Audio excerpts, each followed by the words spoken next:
All right, so what I did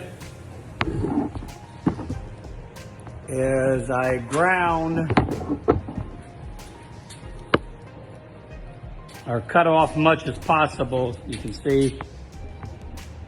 And what I'm going to do is come back and grind it now.